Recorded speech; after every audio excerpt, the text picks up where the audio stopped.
Zorunlu trafik sigortalarında bir devletin tespit ettiği taban bir fiyatının belirlenmesi lazım. Aynı yaş, aynı modeldeki bir aracın neredeyse %100'e yaklaşan fiyatlar arasında değişiklik sigorta şirketleri fiyat verebiliyor. Dolayısıyla vatandaş araba aldığına pişman olur hale geldi. Bu zorunlu olduğuna göre fiyat birlikteliğinin sağlanması lazım. Dolayısıyla vatandaşın mağduriyetinin önlenmesi lazım.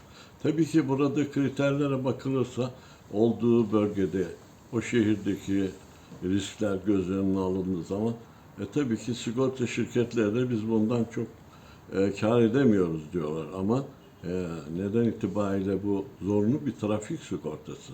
Yani burada kasko sigortası gibi istediğiniz model araçtaki yapılacak orijinal parçalar arasındaki işlemler gibi değil.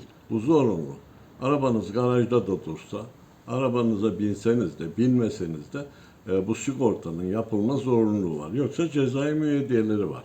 Dolayısıyla vatandaş diyor ki kardeşim ya bu nedir diyor araba alır gibi. 5 sene evvelki fiyatla şimdiki fiyatı mukayese ettiğiniz zaman arada uçurum var.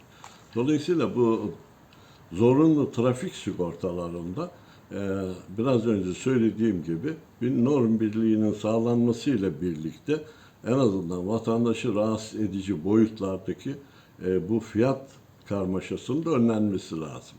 Yani %100'e yaklaşan bir fiyat farklılığı farklı sigorta şirketlerinden olur mu? Zaten bunun adı zorunlu trafik sigortası. Kasko olsa o farklı. O orada insanlar arzu ederse yaptırıyor, arzu etmezse yaptırmıyor. Ancak bundaki tabii enflasyon oranlarındaki artış oranlarını falan çok geçiyor. Bundan sonraki süreçte de bu katlanarak büyüyor ve zorunlu haldeki yaptıracağı sigorta artık bundan sonraki süreçte de zorunlu olarak idame ettirdiğiniz fiyatlarla mukayese ettiğiniz zaman gerçekten de olumsuzluk yaratıyor. Bunun halledileceği süreç çok kısa bir zaman da kaldı artık. İnsanlar araç alıp zorunlu trafik sigortasını olmazsa olmazı trafiğe çıkamayacağına göre bu fiyatların en azından bir incelenip makul bir tarifeye uygun hale getirilmesi lazım.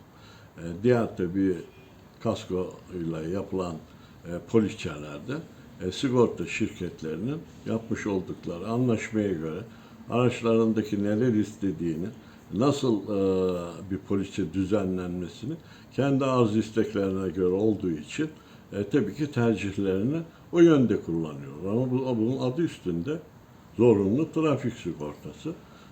Bunun mutlaka halledilmesi lazım gelen ve insanları ticari olsun, özel araçlar olsun veya seyri sefer yapan karayollarındaki bütün araçlarla ilgili bu problem gün geçtikçe büyüyor, fiyatlar da gittikçe yükseliyor.